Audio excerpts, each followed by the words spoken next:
नमस्कार, स्वागत है आप सभी का। आप देख रहे हैं एनएमएफ न्यूज। आपके साथ मैं हूं नम्रता चौधरी। कहने को अक्सर सवाल उठते हैं कि नरेंद्र मोदी का परिवार कहां है। आपको याद होगा एक वक्त तो ये बहस इतनी चली थी कि मोदी ने पूरे देश को अपना परिवार बताया था और फिर देश की जनता ने उनका साथ देते हुए अपने नाम के आगे लिख लिया था मोदी का परिवार, और यह था प्रधानमंत्री का विस्तृत परिवार। लेकिन इन सब के बीच अगर मैं आपसे कहूं कि हाल ही में देश के प्रधानमंत्री नरेंद्र मोदी ने अपने दामाद से मुलाकात की है, तो आप सोच में पड़ जाएंगे कि बेटी कौन और दामाद कौन, और मैं किसका जिक्र कर रही हूं। आज इस रिपोर्ट में आपको यही बताएंगे, लेकिन उससे पहले जरा देश के प्रधानमंत्री नरेंद्र मोदी का यह बयान सुनिए।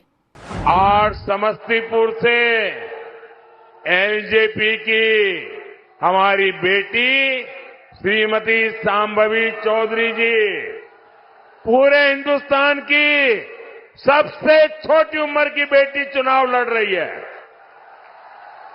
आप सब आशीर्वाद दीजिए, ये हमारी बेटी तो जीतनी ही चाहिए। तो सुन लिया आपने, और शायद समझ भी लिया होगा कि यहां पर बात किसकी चल रही है। समस्तीपुर बिहार से एलजेपी आर सांसद शांभवी चौधरी की, जिन्हें नरेंद्र मोदी ने भरे मंच से अपनी बेटी का दर्जा दिया था और जिसे नरेंद्र मोदी अपनी बेटी मानते हैं। सबसे बड़ी बात, एक सांसद की जब प्रधानमंत्री से मुलाकात होती है तो निश्चित तौर पर इसकी जानकारी देना ना देना दोनों के अपने मन में होता है। और कई बार ऐसा लिखा जाता है कि प्रधानमंत्री से मुलाकात, आपने देखा होगा कुछ लोग ऐसा लिख देते हैं, लेकिन शांभवी चौधरी की जब इस बार नरेंद्र मोदी से मुलाकात हुई तो उन्होंने प्रधानमंत्री लिखने के बजाय अभिभावक का जिक्र किया।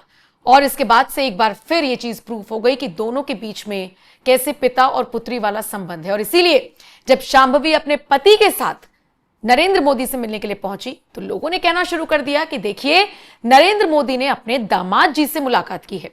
अब लोग जानना चाहते हैं कि दामाद जी कौन है, क्या करते हैं, शांभवी चौधरी से कैसे उनकी मुलाकात हुई। तो आज इस रिपोर्ट में आपको विस्तृत जानकारी दूंगी, लेकिन उससे पहले जरा ये तस्वीर देखिए। तस्वीर में आप देख सकते हैं कि शांभवी चौधरी भी नरेंद्र मोदी के साथ खड़ी हैं, हाथ में एक तस्वीर है। उसके बाद पूरे परिवार के साथ शांभवी खड़ी हैं, और जो शांभवी के पति हैं वो भी नरेंद्र मोदी को उपहार देते हुए नजर आ रही हैं। और ये सारी तस्वीरें साझा करते हुए शांभवी चौधरी अपने सोशल मीडिया प्लेटफॉर्म पर लिखती हैं, आदरणीय अभिभावक से स्नेहिल मुलाकात।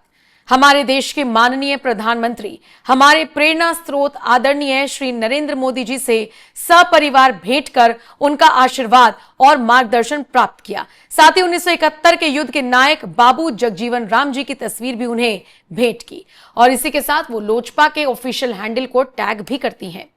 अब तस्वीरें आपने देख ली, कैसे मुलाकात करने के लिए पहुंची हैं शांभवी, वो आपने देख लिया। एक बार फिर से सुनिए भरे मंच से नरेंद्र मोदी ने जब शांभवी को बेटी कहकर पुकारा था। आज समस्तीपुर से एलजेपी की हमारी बेटी श्रीमती शांभवी चौधरी जी पूरे हिंदुस्तान की सबसे छोटी उम्र की बेटी चुनाव लड़ रही है। आप सब आशीर्वाद दीजिए, ये हमारी बेटी तो जीतनी ही चाहिए। तो सुना आपने, और चलिए आइए अब आपको बताते हैं विस्तार से कौन है शांभवी चौधरी। वो एक भारतीय राजनेता हैं और वर्तमान में बिहार के समस्तीपुर लोकसभा क्षेत्र से सांसद हैं। वो लोक जनशक्ति पार्टी रामविलास की सदस्य हैं और 18वीं लोकसभा में सबसे कम उम्र की सांसदों में से एक हैं। वो बिहार के मुख्यमंत्री नीतीश कुमार की सरकार में ग्रामीण कार्य मंत्री और जनता दल यूनाइटेड के राष्ट्रीय महासचिव अशोक चौधरी की बेटी हैं। उनके दादा महावीर चौधरी भी कांग्रेस के वरिष्ठ नेता और बिहार सरकार में मंत्री रह चुके हैं। शांभवी ने पटना के नॉट्रे डेम अकेडमी से शुरुआती शिक्षा प्राप्त की, फिर दिल्ली विश्वविद्यालय के लेडी श्रीराम कॉलेज से समाजशास्त्र में स्नातक 2019 और दिल्ली स्कूल ऑफ इकोनॉमिक्स से समाजशास्त्र में मास्टर्स 2022 की डिग्री हासिल की, यानी 2022 में उन्होंने अपना मास्टर्स किया। उन्होंने एमआईटी यूनिवर्सिटी से समाजशास्त्र में पीएचडी भी की है। शांभवी की शादी 2022 में पूर्व आईपीएस अधिकारी आचार्य किशोर कुणाल के बेटे से हुई। वो पटना के ज्ञान निकेतन स्कूल की डायरेक्टर हैं और सामाजिक कार्यों में सक्रिय रहती हैं। 2024 के लोकसभा चुनाव में उन्होंने समस्तीपुर सुरक्षित सीट से कांग्रेस उम्मीदवार सनी हजारी को 1,87,251 वोटों से हराकर जीत हासिल की। उन्होंने घोषणा की कि वो अपने 5 साल के सांसद वेतन को समस्तीपुर में लड़कियों की शिक्षा के लिए समर्पित करेंगी, जिसके तहत पढ़ेगा समस्तीपुर तो बढ़ेगा समस्तीपुर अभियान चलाया जा रहा है। तो आपने विस्तार से जाना कौन है शांभवी चौधरी, और अब मुलाकात कीजिए नरेंद्र मोदी के दामाद से, यानी कि शांभवी चौधरी के पति से। कौन है साइन कुणाल? साइन कुणाल एक भारतीय व्यवसायी और सामाजिक कार्यकर्ता हैं जो बिहार के समस्तीपुर से सांसद शांभवी चौधरी के पति हैं। उनका जन्म बिहार में हुआ और वो पूर्व आईपीएस अधिकारी आचार्य किशोर कुणाल के बेटे हैं, जो बिहार राज्य धार्मिक न्यास बोर्ड के अध्यक्ष और पटना के प्रसिद्ध हनुमान मंदिर के संस्थापक हैं।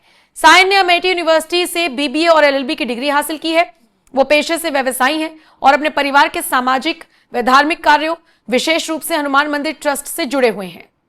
साइन शांभवी के राजनीतिक करियर में महत्वपूर्ण सहयोगी हैं और उनके साथ सामाजिक कार्यों जैसे समस्तीपुर में लड़कियों की शिक्षा के लिए चलाए जा रहे पढ़ेगा समस्तीपुर तो बढ़ेगा समस्तीपुर अभियान में सक्रिय हैं। साइन की जातिगत पृष्ठभूमि भूमिहार यानी सवर्ण समुदाय से है और उनकी शादी शांभवी जो पासी समुदाय से होने के कारण कुछ सामाजिक चर्चाएं भी होती रहती हैं। बहरहाल शांभवी और साइन कुणाल के बारे में आपने विस्तार से जाना। नरेंद्र मोदी से कैसे मुलाकात हुई है ये भी आपने जाना, और नरेंद्र मोदी ने भरे मंच से कैसे शांभवी को बेटी कहकर पुकारा था वो भी आपने समझ लिया। फिलहाल इस खबर पर आपकी क्या राय है, कमेंट करके अपनी राय हमें जरूर दें। और ऐसे ही एक फायर ब्रांड भाषण के साथ आपको छोड़कर जा रही हूं ताकि आप समझ सकें कि कैसे शांभवी चौधरी जब बोलना शुरू करती हैं तो निश्चित तौर पर वो अपने विरोधियों को, मोदी विरोधियों को कहीं ना कहीं पसीने छुड़ा देती हैं। ये न्यू नॉर्मल की जो नींव है वो सदियों पहले रामचरितमानस में लिख दी गई थी, जिसकी चौपाई है बिनय न मानत जल्द ही जड़ गए 3 दिन बीत, बोले राम सकोप तब भय बिनु होए न प्रीत। इसका अर्थ ये है कि विनय और धैर्य जरूर ही महत्वपूर्ण गुण है, पर जब धैर्य का बांध टूट जाता है तो भय के बिना उसका कोई उपचार नहीं बचता।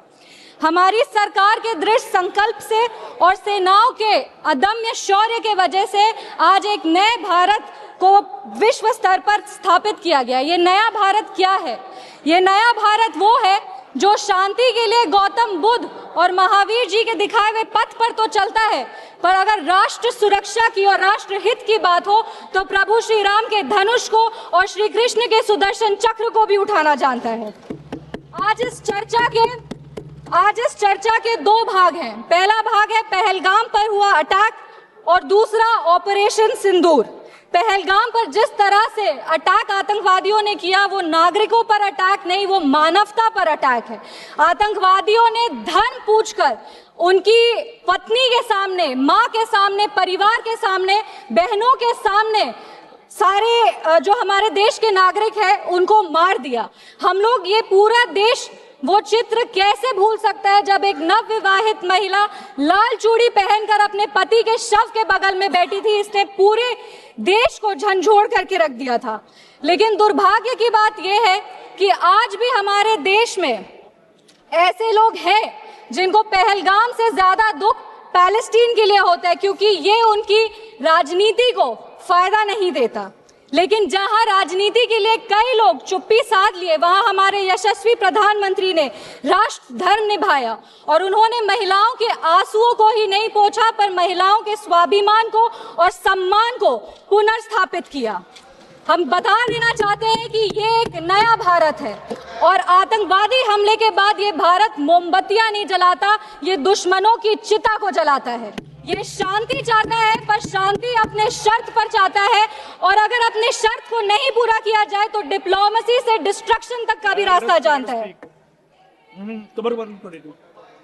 इसी बात पर हम एक शायरी कहना चाहेंगे, खतों का दौर गया अब फरमान भेजे जाते हैं, जो करते हैं भारत की आत्मा परवार वो सीधे कब्रिस्तान भेजे जाते हैं।